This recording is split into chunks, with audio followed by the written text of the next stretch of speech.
It's Angie Weinberger. How you doing? I'm fine, Matthew. And how are you today? I am all right, considering wild times. Wild times. We talked about this before. I did quite a lot of networking last year, and it's all coming in to golden coins at the moment, which is keeping me rather busy. But there we are. How are you? This is what we love. This is what we love. Yes, I'm also feeling quite busy at the moment. There's a lot going on in Switzerland and in my business too. Exactly, and I Mhm. think you and I have a portfolio career, which means it's a little bit all or nothing as well. So it's wild times. It's wild times. What important topic are we going to discuss today? How would you frame it? Yeah, we thought about talking about how you can find a job in Switzerland as an outsider, basically, an expat partner or an international professional or clients if you're a digital nomad. Yeah. Yeah. Yes, I think we're addressing the sophisticated crowd, which I could call my normal audience.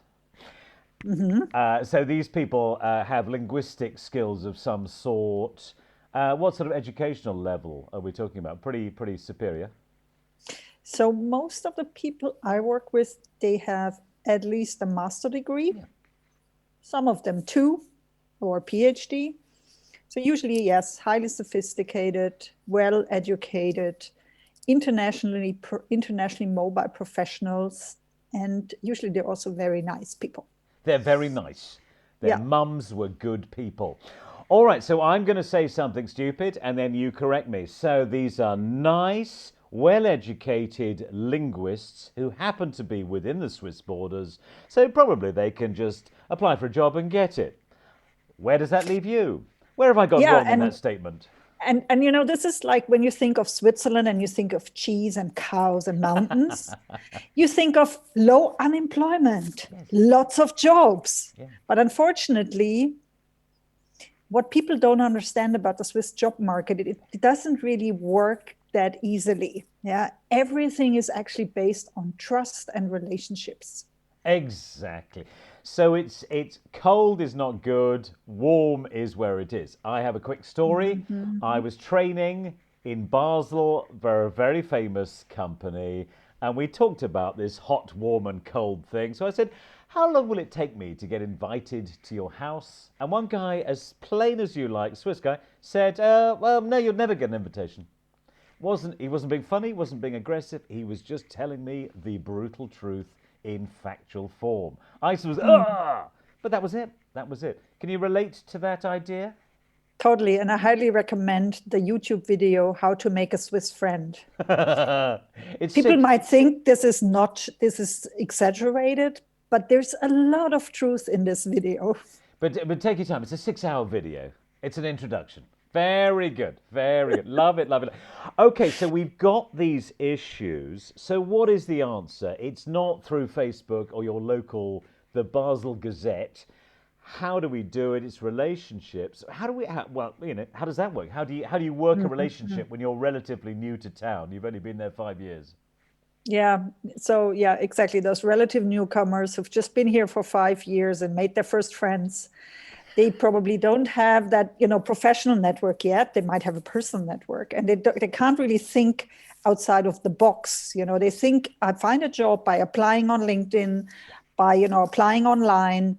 And then after the hundredth application with no interview, they get frustrated. And then they start wondering something wrong with me. Yeah. But there's nothing wrong with them. It's the market. So one of the things that I discuss with clients from the get-go is how to build relationships effectively in Switzerland, and how that can lead to finding clients or finding a job. And because a lot of my clients are also introverts, it is actually hard for them. Yeah, it is not for me. It sort of comes natural, but for them it's hard.